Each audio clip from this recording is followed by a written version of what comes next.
Океј.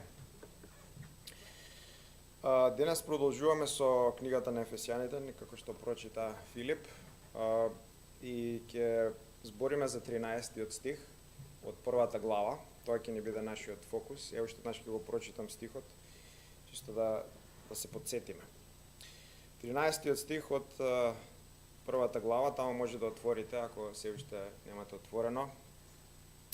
Во него и вие, Павле вика, откако го чувте словото на вистината, евангелието на вашето спасение, и откако и вие поверувавте, станавте запечатени со Светиот Дух на ветувањето.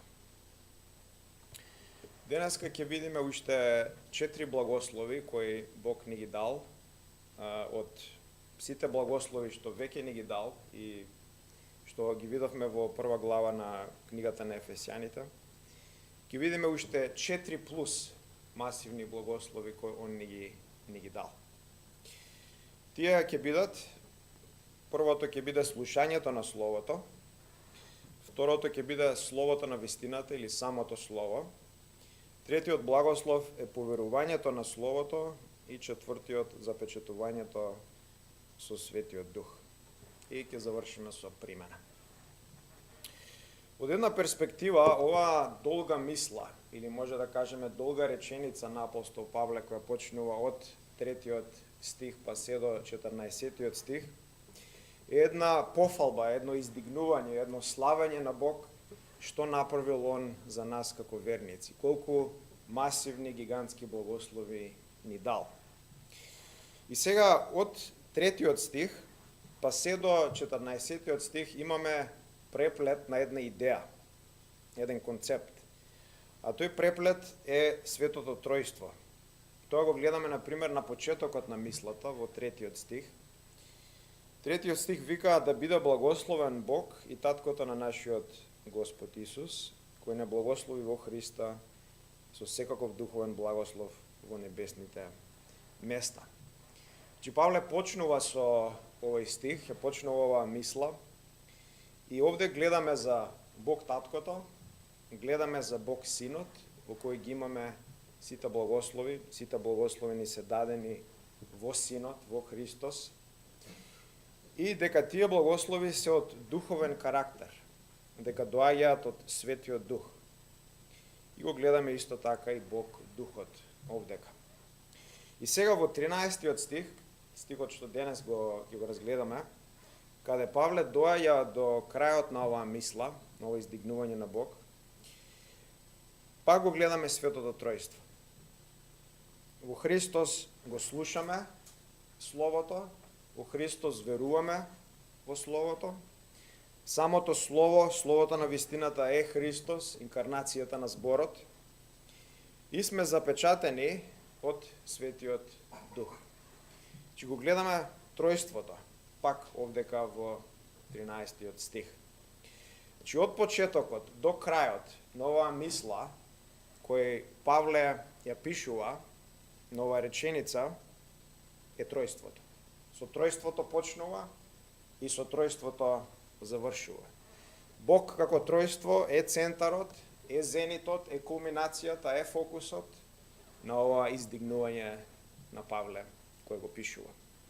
Тројството е почетокот, средината и крајот.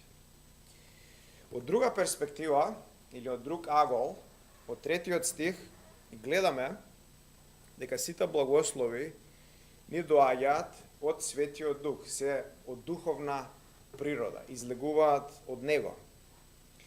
Исто така може да кажеме и во 13-тиот стих, благословите ни доаѓаат од Светиот Дух. Овие 4 благослови кои ќе ги разгледаме, исто така доаѓаат од Светиот Дух. И сега во оваа мисла, како што кажав, од 3-тиот до 14-тиот стих, Павле започнува со слава на Тројството и почнува со Бог Таткото и му дава слава на Бог Таткото за неговите благослови, што ги имаме како верници. Бог Таткото е славен за неговиот избор, за неговото предопределување и посвојување.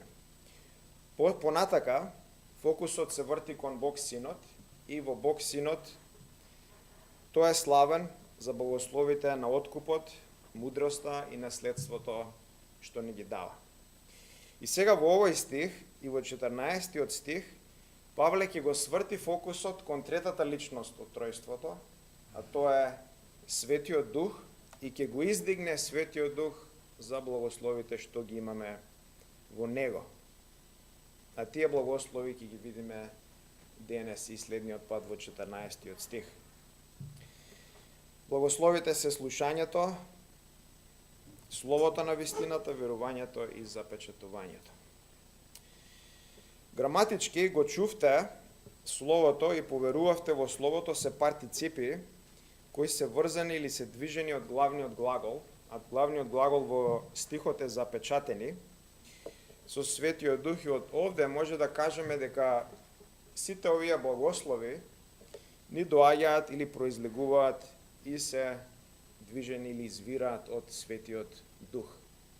Светиот Дух е авторот на сите овие благослови. Ајде да ги видиме посебно сите од нив. Првиот е слушањето, првиот благослов.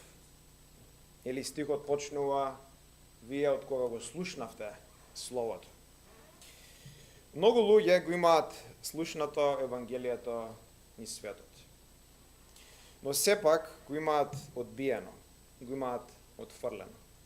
Ево и такво и нашето искуство тука во Скопје, во Македонија. И Евангелието го имаме проповедано на многу луѓе го имаат слушнато, но, за жал, многу луѓе го имаат отфрлено, го имаат одбиено.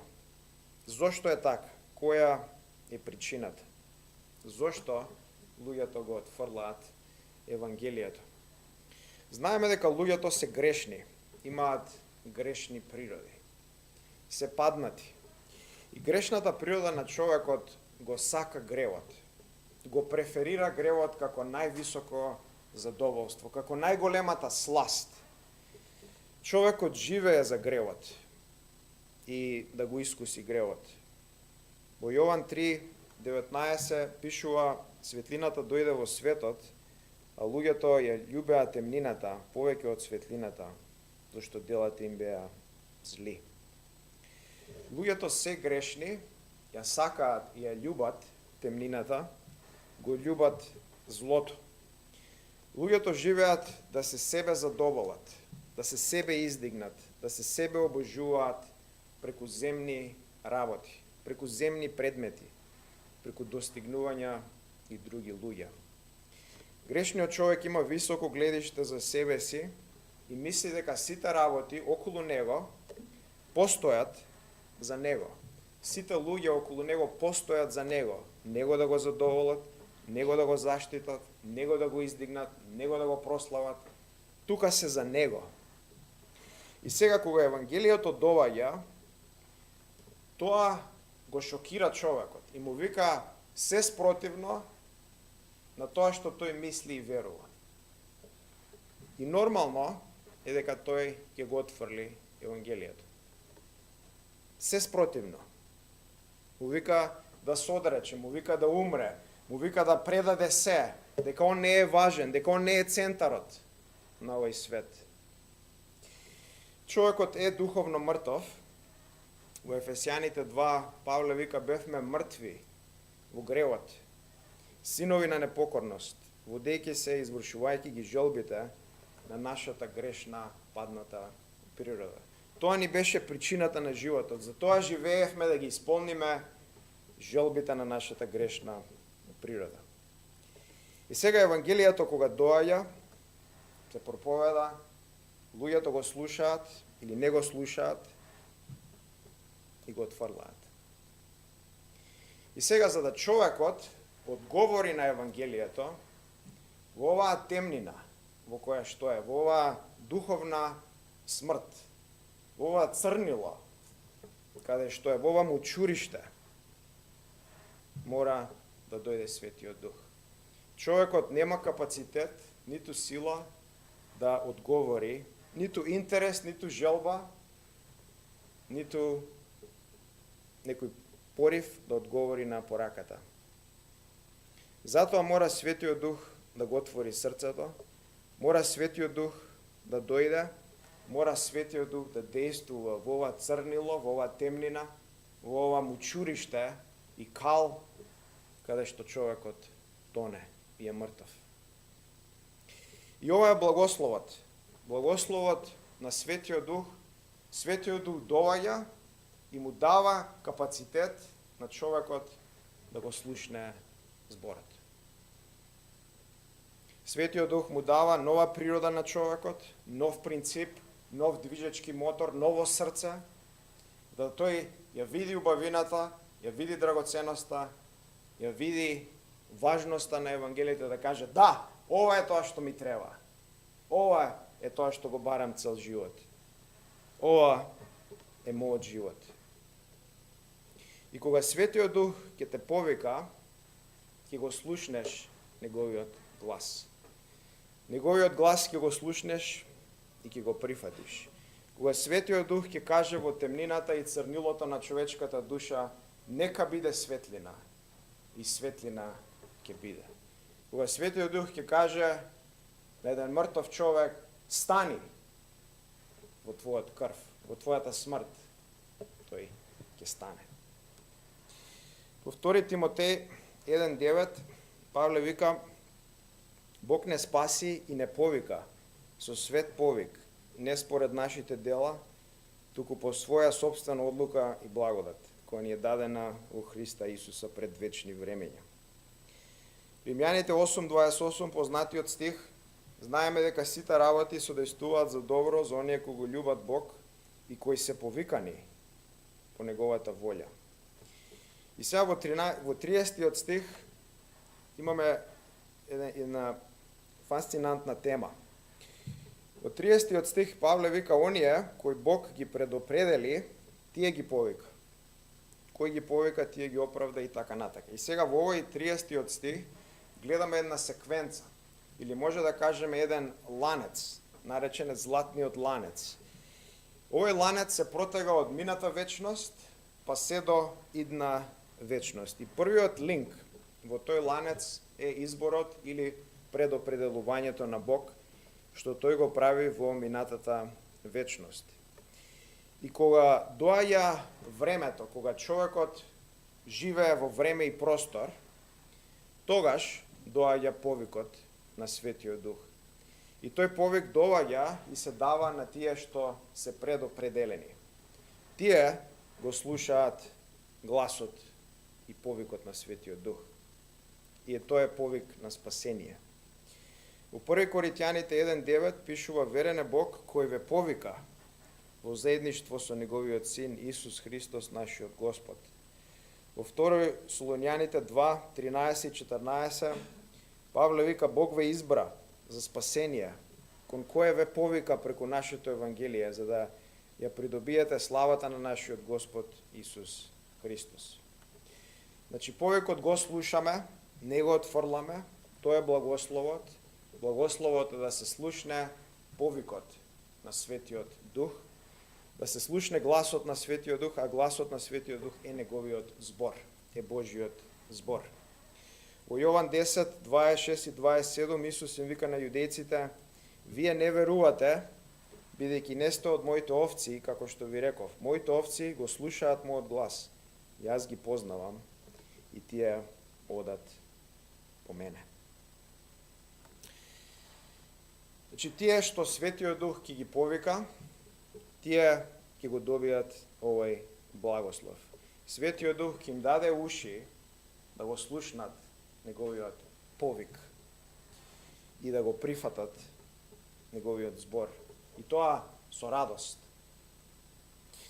Слушањето овде е у активна форма, партиципот, и е од човечкиот одговор на актот од Светиот Дух. Значи, кажавме дека Светиот Дух го дава капацитетот, ја дава можноста, го дава новиот принцип, новата природа, новиот движечки мотор во човекот, ги дава ушите и човекот со тоа го слуша Словото, го слуша неговиот глас. Че активна форма е партиципот. Лука 11:28 Господ Исус вика, навистина, блажени се оние кои го слушаат Божјото Слово и го пазат. Во Откровение 2.29 Исус вика, кој има уво, нека чуе што Светиот Дух зборува на црквите.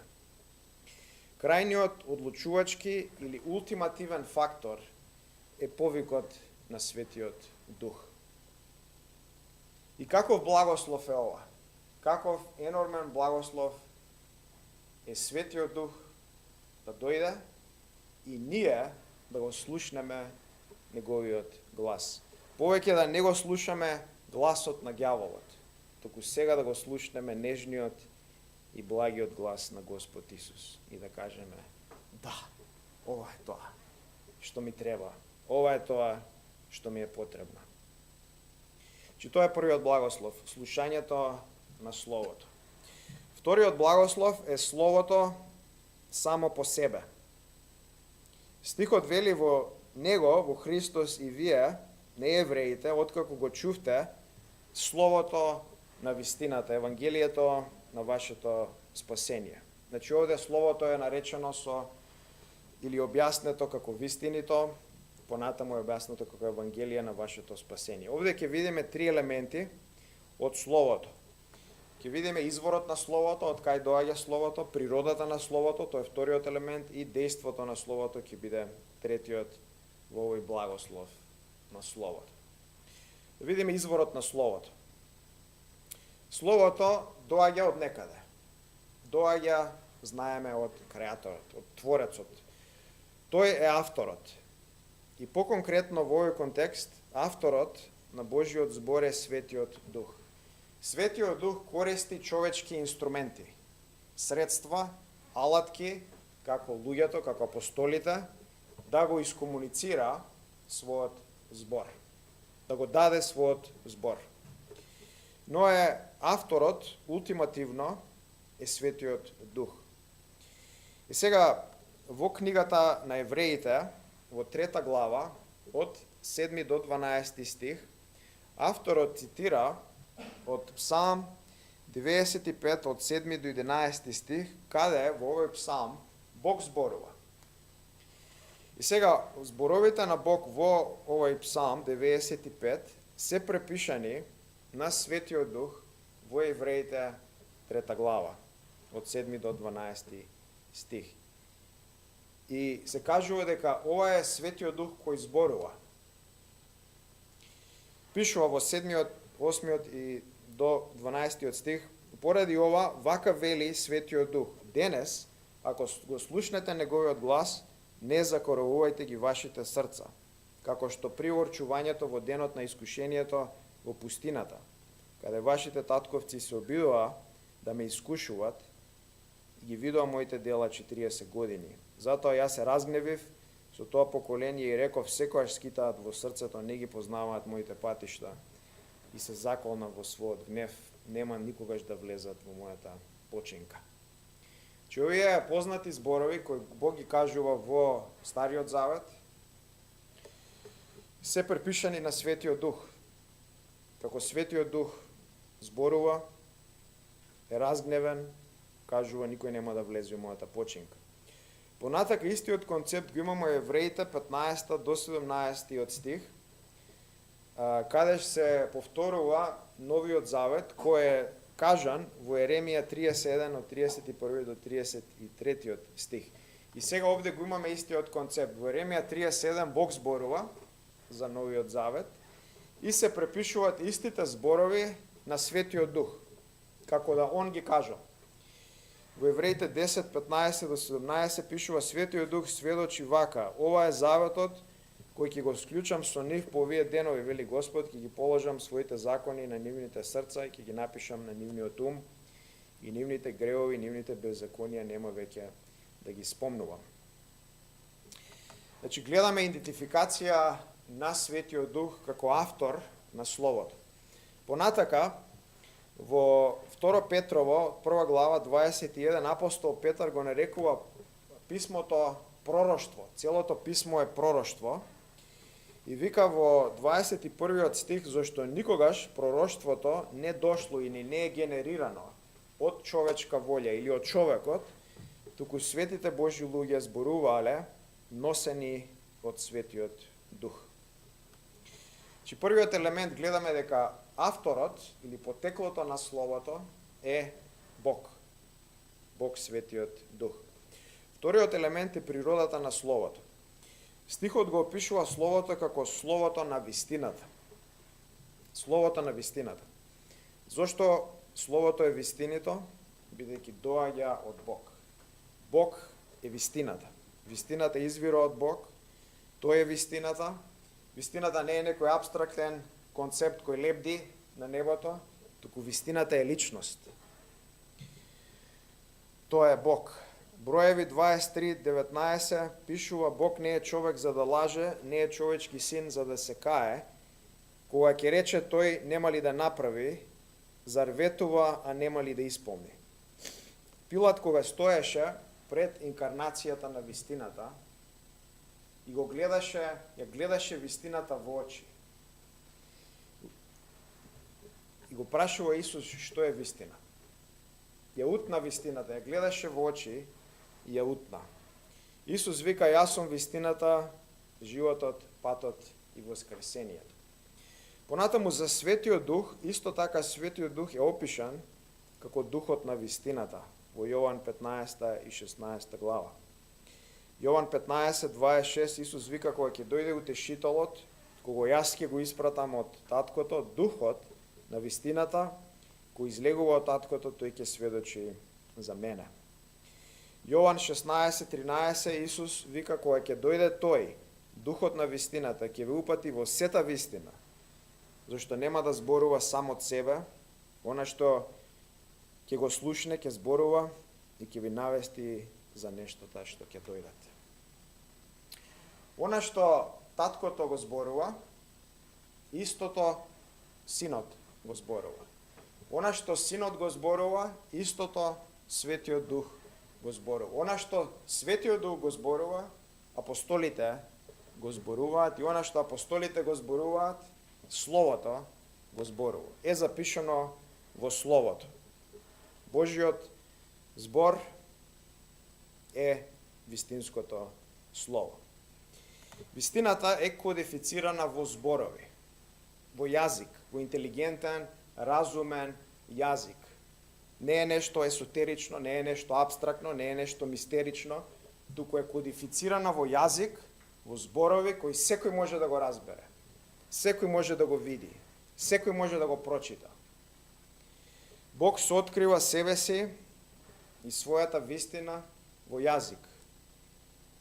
Човекот го зборува тој јазик и може да го разбере. Тој збор е Библијата. И каков благослов е ова, да го имаме Божиот збор, да имаме вистината, на семокниот, безграничниот, вечниот Креатор и Спасител. И тоа да го имаме во нашата рака, и тоа преведено на наш јазик, и тоа не еден превод, неколку преводи, и да може да го видиме, да го читаме, да го изучуваме, да го меморираме, да го ставиме во нашата душа и срце, да го следиме. Каков благослов е тоа. Замислете го вашиот живот без Словото, без Библијата. Вашиот христијански живот. Или па да не можевме да го разбереме. Да чекавме некој друг да ни каже што вели Словото. Како да го познаеме Бог, како да живееме за Него. Каков благослов е ова. Многу често забораваме и го зимаме Словото на вистината како здраво за готово.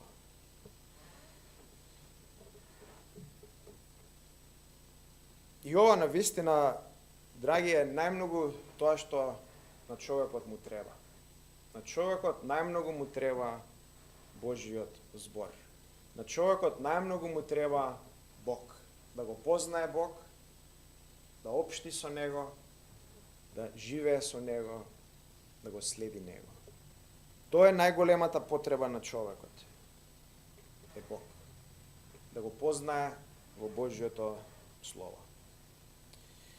Понатаму во стихот, Словото е опишано како Евангелието на вашето спасение. Евангелието во превод значи добра вест.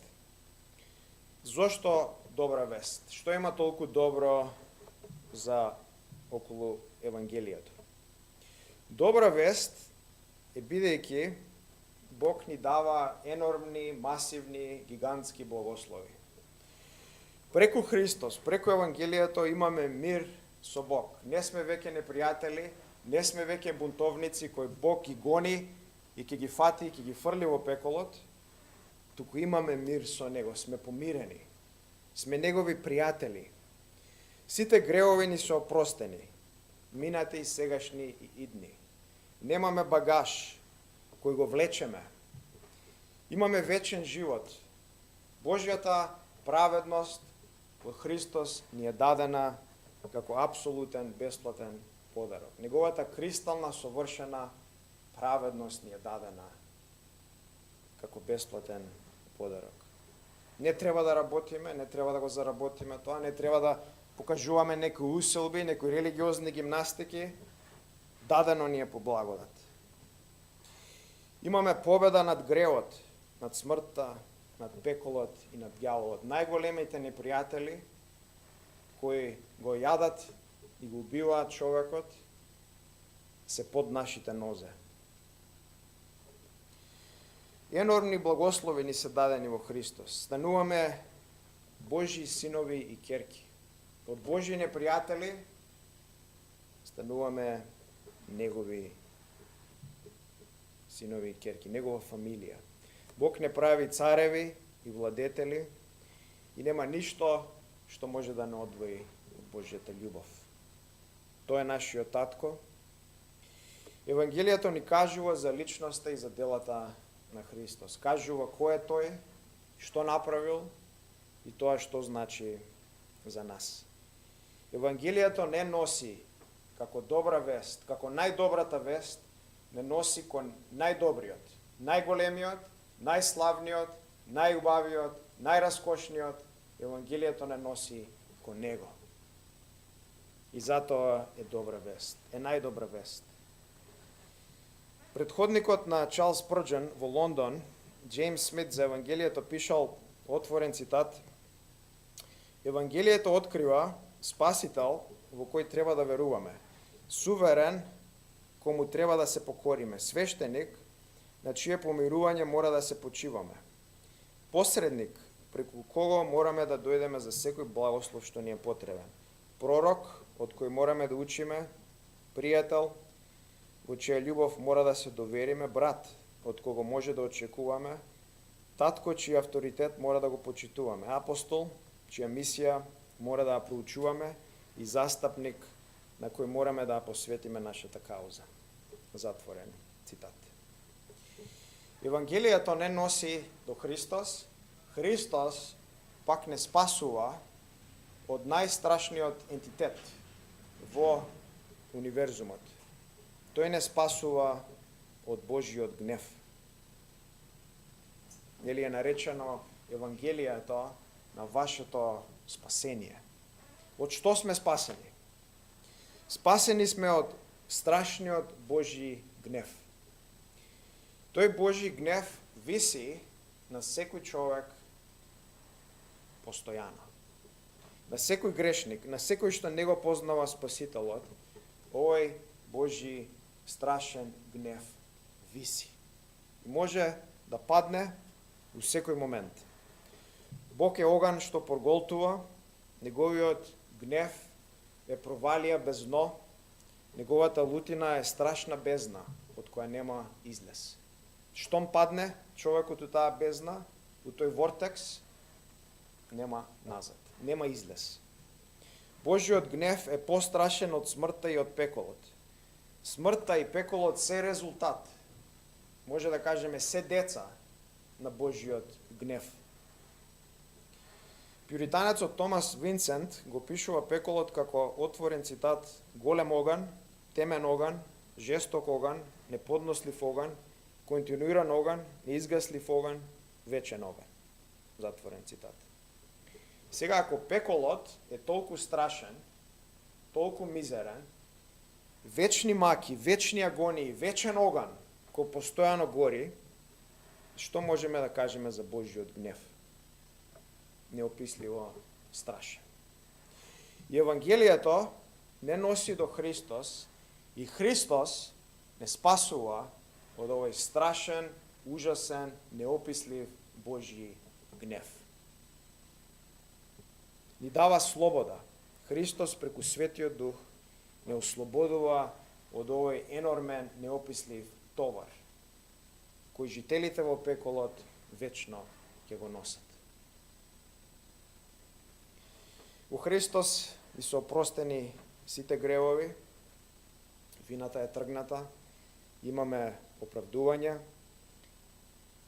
тоа може да го видиме преку Евангелието на вистината. Третото елемент во Словото е дејството на Словото. Стихот вели Словото на вистината, Евангелието на вашето спасение. Евангелието добра вест, сме спасени од страшниот Божји гнев. И тоа преку Евангелието. Светиот Дух преку Евангелието носи спасение. Преку Словото на вистината доаѓа спасението. И клучен момент да забележиме е дека Светиот Дух и Словото секогаш работат заедно. Секогаш действуваат заедно, никогаш не се раздвоени. Светиот Дух и Словото.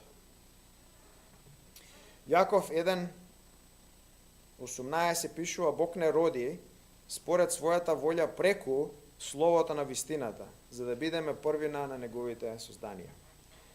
1 Петар 1:23, зашто сте на новородени не од распадливо семе, туку од нераспадливото живо и вечно Божјо Слово. Божјото Слово е мокно, е живо, е динамично, доаѓа и генерира во силата на Светиот Дух вечен живот, нов живот, носи на новородување, е мокно, е живо. Еден има напишано за Божјото Слово, отворен цитат: Божјото Слово е посладко од мед, посветло од сонцето, поскапоцено од дијаманти, почисто од кристали, побело од снегот, повредно од злато, поубаво од расцутена роза, подлабоко од длабочините на океаните, повисоко од планинските врвови, поголем утешител од најдобриот пријател, попријатен од многу земни предмети. Поцврсто е од земјата, пошироко од космосот, посилно од најмоќната војска, попродорно од електромагнетни зраци, појако од цинџири, повештар лекар од бараните доктори, помудар од најголемите интелекти, повеќе освежувачки од вода, поживо од живот, пореално од реалноста, посовршено од совршенството.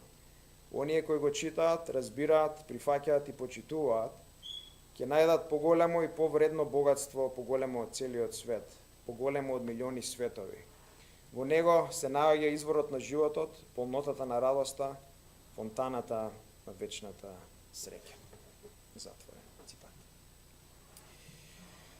Словото на вистината е сумирано во Евангелието. Светиот Дух преку Евангелието носи спасение, носи на новородување. И сега, ако во некоја црква не се проповеда Евангелието, туку се проповедаат човечки традиции, како може во таа црква да има спасени луѓе? Ако во некоја црква не се проповеда Божјото Слово, не се проповеда Евангелието, туку официјално се отфрла и на вистинското библиско Евангелие се гледа како на ерес, како на нешто секташко, како на лага, како може во таа црква да има вистински верници? Тоа се случува со православната и со католичката црква. И во двете цркви тие официјално си имаат откажано од вистинското Евангелие. И двете цркви кажуваат дека спасението или конкретно оправдувањето на човекот не е само преку вера. И дека ако човек верува дека е спасен само преку вера, тој е во ерес, во лага, во секта и во голема грешка. И сега прашањето е како може во овие цркви да има спасени луѓе? Преку што овие луѓе ќе се спасат кога го нема вистинското Евангелие? Индивидуи можат да се спасат надвор од црквата. Некој ако го слушне, како некој друг човек му кажува за Евангелието, или преку некој трактат, или преку Библијата, но не можат да се спасат ако ги следат учењата на овие цркви. Ако го нема вистинското Евангелие, ако го нема библиското Евангелие, и како тоа да се примени, нема спасение. Светиот Дух нема да спаси никој, ако го нема вистинското Евангелие. Секогаш одат заедно. Вистинското, библиското Евангелие, во моќта на Светиот Дух носи спасение. Ако го нема, нема спасение. Третиот благослов е поверувањето на Словото. До сега видовме два благослови, слушањето на Словото и самото Слово. Тие се двете благослови што доаѓаат од Светиот Дух. Сега ќе видиме трет, кој е исто така поклон или дар од Светиот Дух, а тоа е вербата во Словото или поверувањето на Словото. И сега овде исто така е активната форма на партиципот во стихот и го гледаме човечкиот одговор на актот на Светиот Дух. Светиот Дух го дава капацитетот, ја дава новата природа, ја дава можноста, новиот принцип во човекот и човекот поверува во неговиот збор. Има спој или врзаност меѓу слушањето, Словото и верата. Трите одат заедно. Јован 5:24 Господ Исус вика: "Вистина, вистина ви велам, кој го слуша моето слово и верува во оној кој ме прати, има вечен живот и не доаѓа на суд, туку преминал од смрт во живот." Римјаните 10:17 Верата доаѓа од слушањето, а слушањето од Христовото слово. Верата знаеме дека е исто така поклон од Бог, не е нешто генерирано од нас, преку наши сили, наши усилби, него доаѓа од дарот, од милоста, од љубовта на Светиот Дух. Е чудо на Светиот Дух кој он го прави. Ги знаеме стиховите, Ефесијаните 2:8 и 9, Филипјаните 1:29 и други ни го кажуваат тоа. Исто така да напоменеме дека верата е исто така врзана со изборот на Бог во минатата вечност. Вера е дадена на тие кои се предопределени во минатата вечност. Тоа го гледаме, например, во Дела 13 глава. Павле и Варнава одат и го проповедаат Евангелието на народите, на неевреите. И стихот вели, Дела 13:48, и народите го чуа тоа. Кога народите го чуа тоа, се израдуваа и го славеа Господовото слово и поверуваа мнозина кои беа определени за вечен живот. Че верата е дадена на тие што се предопределени. Исто така и слушањето е дадено на нив. Духот ни го дава Словото и дава уши да го слушнеме и ни дава вера да поверуваме во Словото, да видиме неговата вредност, неговата убавина, неговиот раскош. И кажува за Спасител кој очајно ни треба и треба целосно да се довериме на него.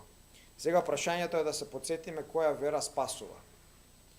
Која вера спасува? Значи, очигледно сите вери не спасуваат. Има многу луѓе кои кажуваат дека веруваат во Бог, веруваат во Христос, веруваат во Библијата, но кој ќе го видиш нивниот живот, очигледно дека не се спасени. Значи, вера спасува која не е информационна по природа. Не само се согласува со одреден сет на вистини и толку. Вера спасува таа која е жива, која е динамична, која целосно се доверува, се предава на Господ Исус за спасението. Вера носи промена, носи трансформација, живата вера носи покорност, носи покајување, носи самогнаса, самоодвратност од гревот, од себе си како грешник и генерира секогаш добри дела. И ѓаволот има вера у Господ Исус и демоните веруваат во него, тие беа први кои го познаа Господ Исус како Божиот син во тело. Да, еве го.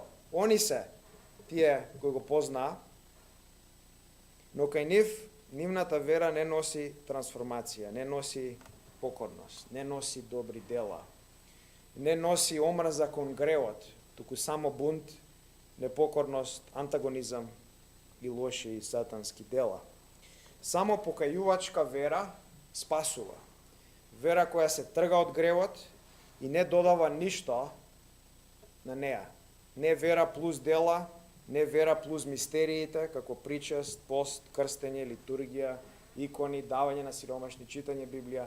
Што и да е, кое било дело, ако се стави на вистинската вера, таа умира, се руши и станува мртва. Само вера, исклучиво вера, покајувачка е единствениот инструмент, единственото средство, единствената алатка, единствениот мост, единствените раце кои го згрбчуваат Христос и никогаш не го пуштаат. Верата радосно го прифаќа и се доверува на Христос целосно како Спасител и Господар. Врската меѓу верата и Христос ја гледаме неколку стихови, Ефесијаните 3, 16 и 17. Павле вика, според богатството на својата слава, Бог да ви даде да зајакнете со сила преку неговиот дух во внатрешниот човек, да преку вера Христос да се всели во вашите срца. Истото го гледаме и во Колосјаните 2, 5 и 7. Имаме вера која го прима Христос, која го зима Христос, која се доверува на Христос целосно и потполно, а не на своите дела. Джеси Райл, англиканскиот пастор од Ливерпул, пишал за вистинската вера, отворен цитат: "Оној кој на вистина верува во Христос има посебна почит кон личноста на самиот Христос.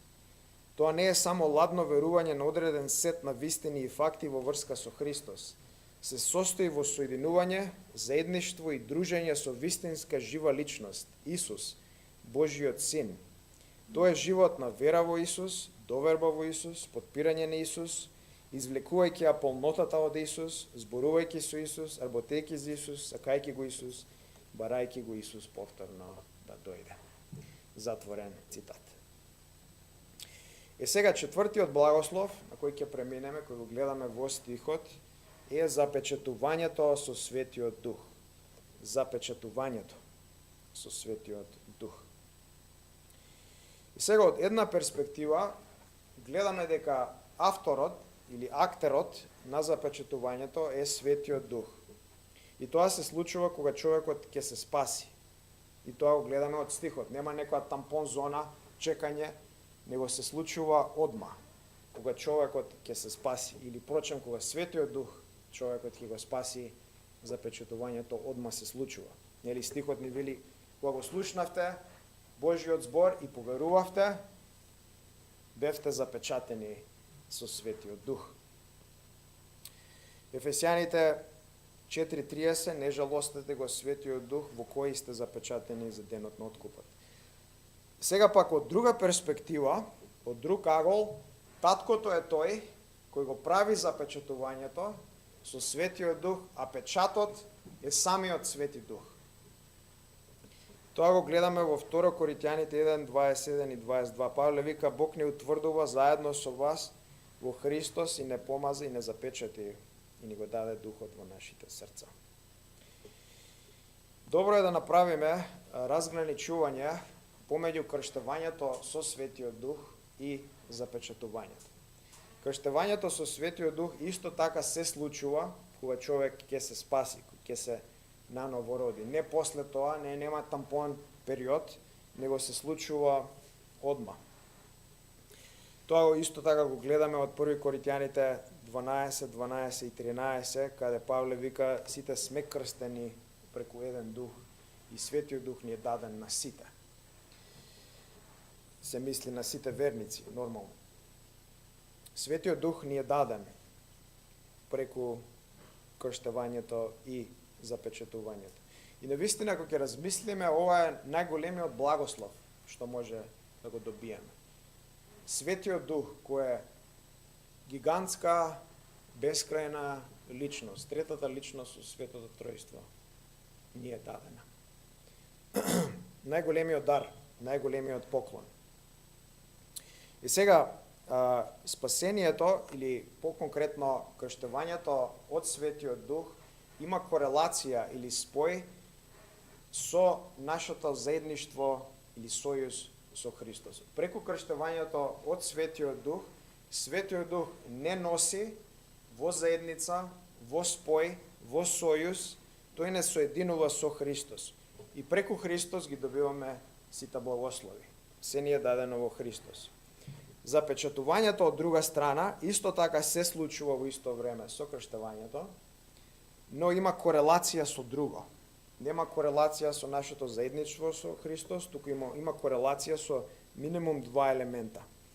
Тоа е ознака на собственост и ознака на автентикација. И сега тие две работи ќе ги видиме на кратко.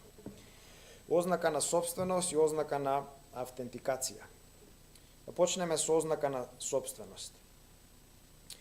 Кога разговаравме за изборот на Бог во 4 стих, нели од оваа голема мисла која Павле кажува од 3 до 14 стих, во 4 стих кажува дека Бог избира индивидуи во минатата вечност. И сега овде изборот има корелација со самиот субјект кој го прави изборот, тоа е Бог. И изборот се случува кој Бог го прави, има корелација со себе и избира индивидуи за самиот себе.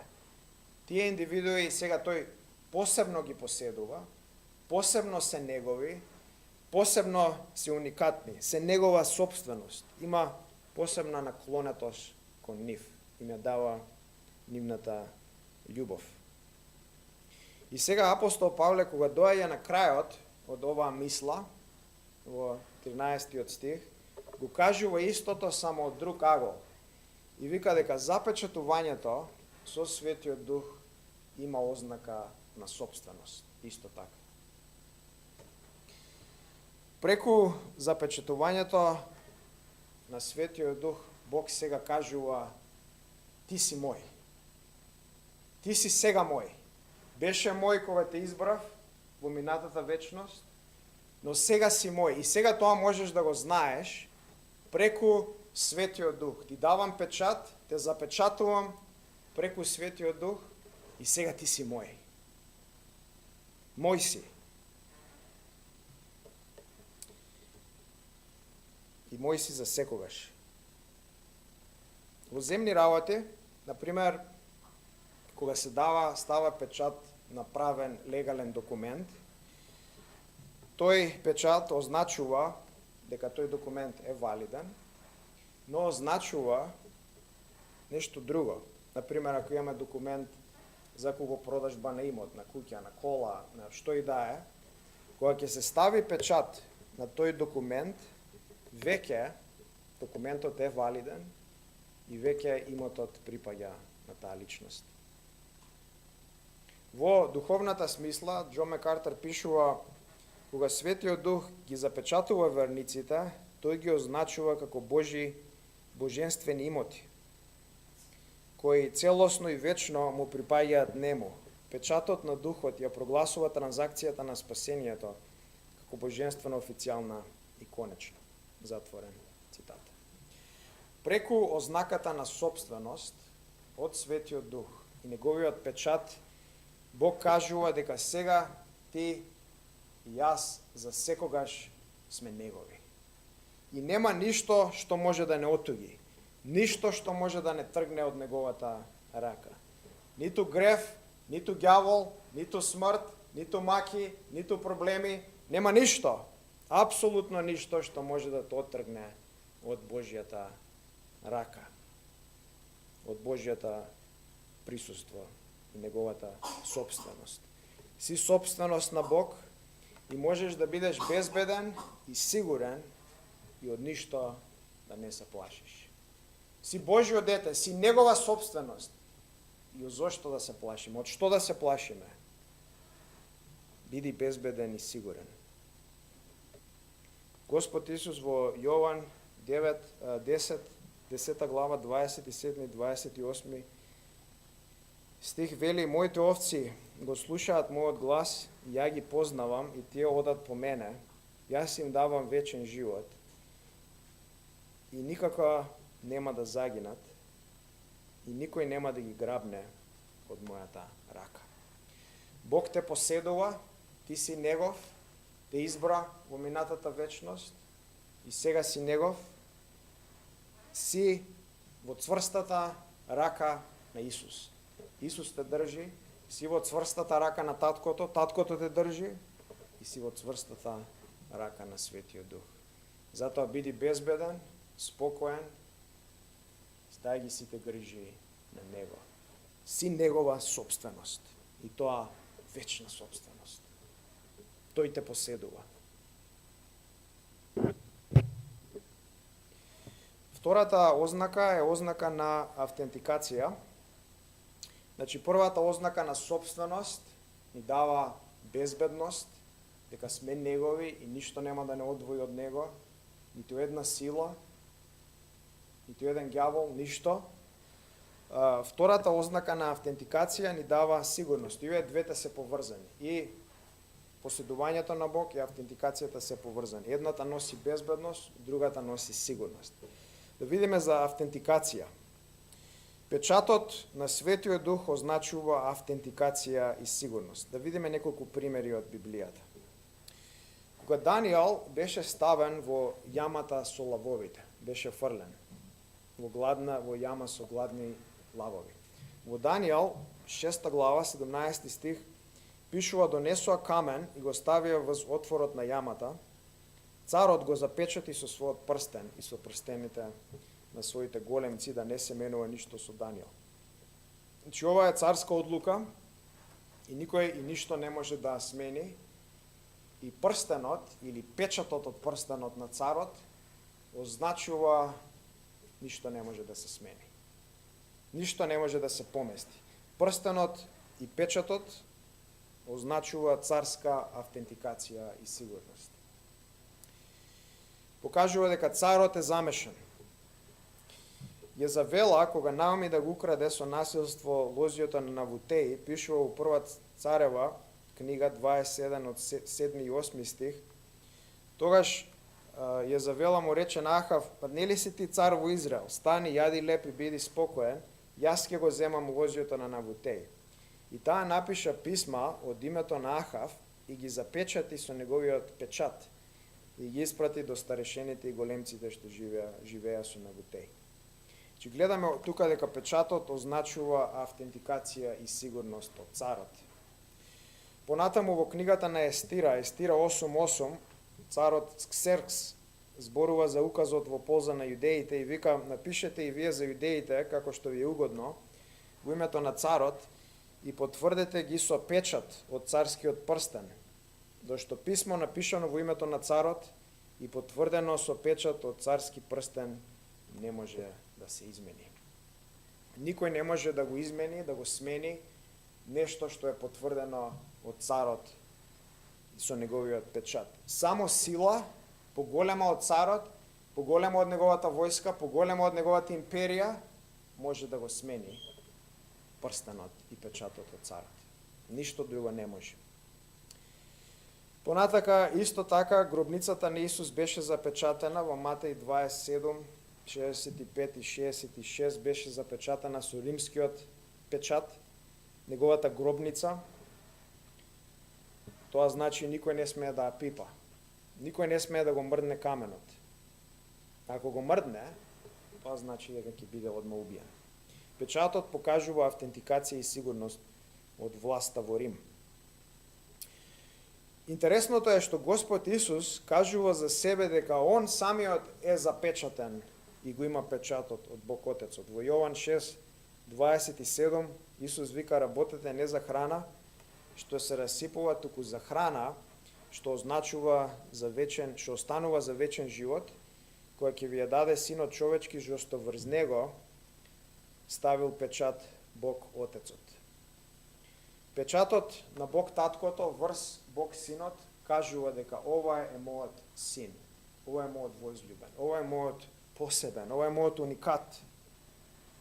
Печатот го гледаме во неговите зборови и учења, во неговите чуда, го гледаме Светиот Дух како доаѓа во форма на гулаб.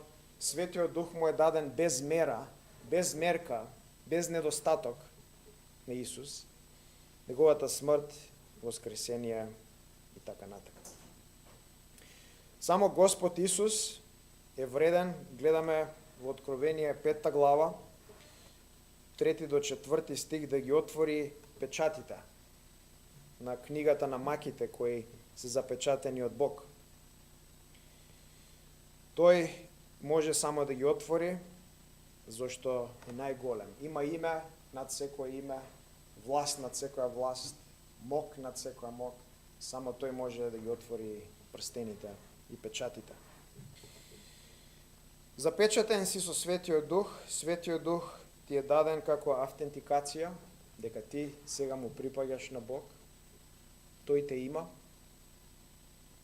и може да имаш сигурност во тоа.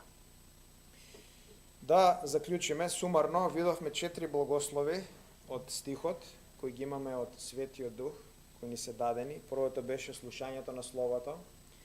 Второто беше Словото на вистината, самото Слово, поверувањето на Словото и запечатувањето со Светиот Дух, кој ни кажува дека и не означува дека сме собственост на Бог и тоа може да го знаеме преку неговата автентикација. Сега ќе има две примени од стихот. Првата ќе биде за сигурност и втората ќе биде за уверување. Почнеме со сигурност. Прашањето е дали си запечатен со Светиот Дух и како тоа можеш да го знаеш. Дали си сигурен дека Божиот печат е ставен врз тебе. Ефесијаните 4:30 ни го кажува, вика, не жалостете го Светиот Дух Божи со кој сте запечатени во денот на откупот. Значи, еден начин да знаеме како сме, дали сме запечатени со Светиот Дух, е дали го ожалостуваме Светиот Дух. Дали го жалостуваш Светиот Дух преку гревови или го манифестираш неговиот плод во твојот живот. Неговиот плод како љубов, добрина, мир, понизност, самоконтрола и така натака. Дали целта во твојот живот, во се што правиш, во сите твои напори, усилби, е да му бидеш угоден на Светиот Дух или не? Дали целта на твојот живот е да му донесеш радост, среќа, задоволство на Светиот Дух или да му донесеш болка и тага? Кога ќе направиш грев, дали тоа длабоко те боли? Дали тоа те погодува толку силно што знаеш дека Светиот Дух не го боли?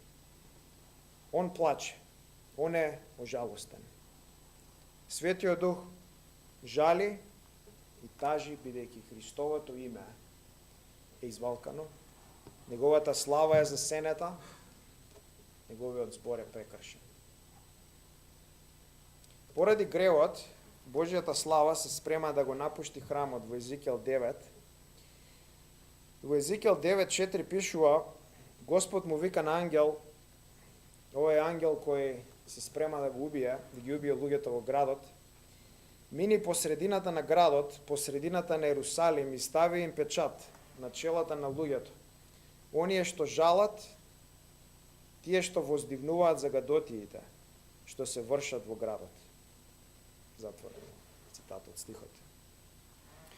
Тие што жалат и тажат и воздивнуваат за гадотиите што се вршат во Ерусалим, ставим на тие печат. Тие што го немаат печатот, ќе ги убијат. Тоа се случува, ги убиваат во тие што го немаат печатот. Сега прашањето е дали ние жалиме и тажиме за нашиот грев и за гревот во Скопје. Дали воздивнуваш поради сите гадотии што ги гледаме во Скопје и во Македонија? Или ти е сеедно? Не те допира.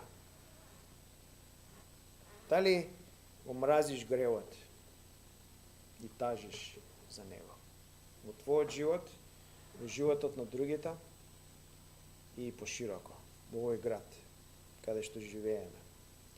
Ако го мразиш гревот и си спремен да го убиеш и го убиваш во твојот живот и си објавил војна над гревот, антагонизам, се ќе направиш да го убиеш, да го тргнеш, да го откорениш, да го фрлиш оваа болест од тебе. И Христос ти е највредниот, најдрагоцениот, најголемото богатство. Се ќе направиш за него, се ќе дадеш за него, да секаде ќе отидеш за него. Се покајуваш, се доверуваш, се покоруваш на Христос. Тогаш можеш да имаш сигурност дека си запечатен со Светиот Дух. Светиот Дух ти е даден и можеш да имаш уверение и сигурност дека си негов.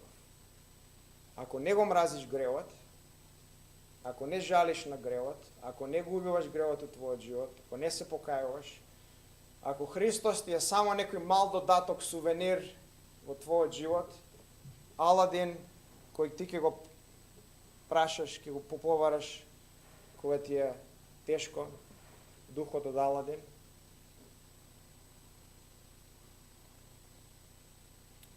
гревот не те тангира, тогаш не си запечатен со Светиот Дух.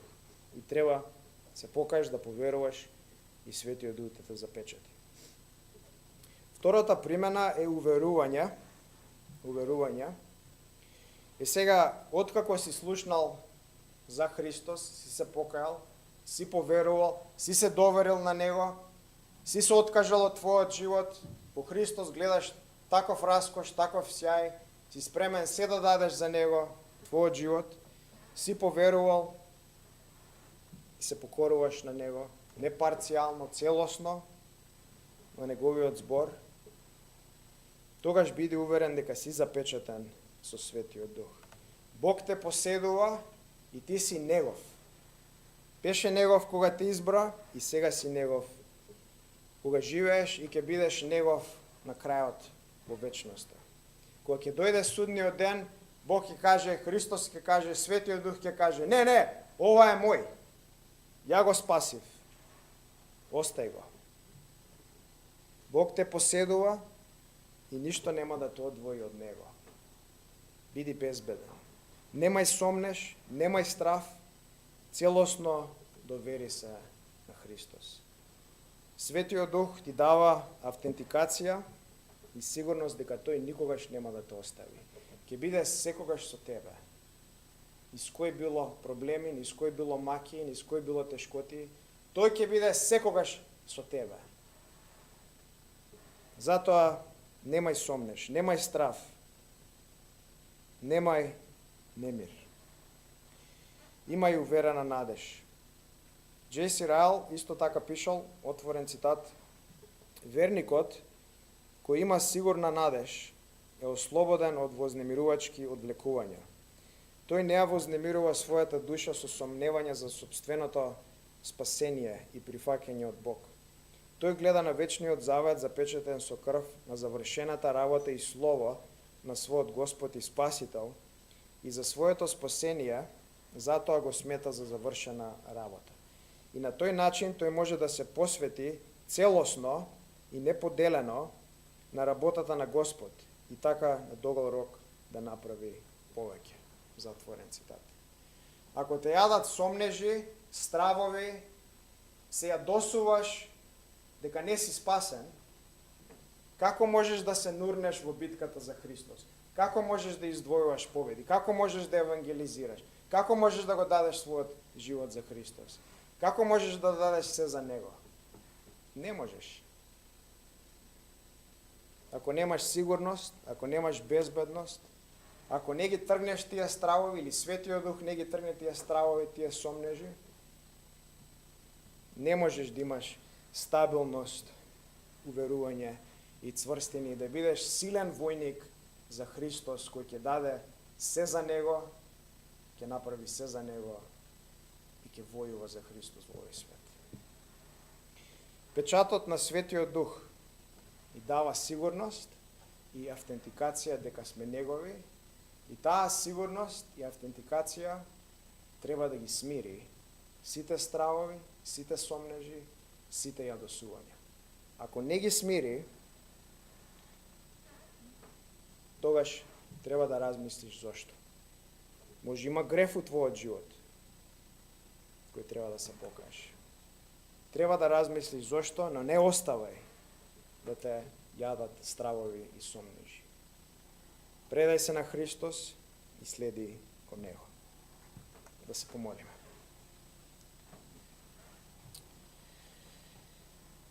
Господе, фала Ти за енормните благослови што си ни ги дал како верници, како луѓе кои се покаале од својот грев и се предале на Христос, се откажале од гревот, откажале од овој свет, се откажале од самите себе, вземале крстот, се спремни да дадат се, да умрат за Христос, да го следат Него целосно, не парцијално. Фала Ти, Господе, што си не благословил со толку големи благослови. И овде гледаме нашето слушање, нашето верување, самиот збор кој Ти си ни го дал и печатот од Светиот Дух е на вистина енормен благослов. Да знаеме дека сме Твои, дека Ти не поседуваш, дека Ти се бориш за нас, дека Ти умре за нас и дека нема ништо да не оттргне од Твојата рака, дека сме Твои, Твои деца, Твои пријатели. Дека Ти не влечеш блиску во Твојата преградка и те молиме, Боже, некој ако има сомнежи, некој ако има стравови, ако има јадосувања, не е сигурен за своето спасение, Ти дај му мир, дај му сигурност, дај му тишина и спокој во срцето. Да знае дека се покајал, поверувал и сега го следи Христос по било која цена. Ќе даде се за Него. Дека Христос е највредниот, најголемиот, најубавиот, најславниот, најраскошниот во неговиот живот. Неговиот збор и пред неговиот збор тој трепери. Дај му, Боже, мир и спокој и направи го силен војник за Тебе. Да трча во битката прв, не да се крие позади. Да се бори за Тебе. Да се бори против гревот и да издвојува победи во Христос. Во Твоето име, Боже, се молиме.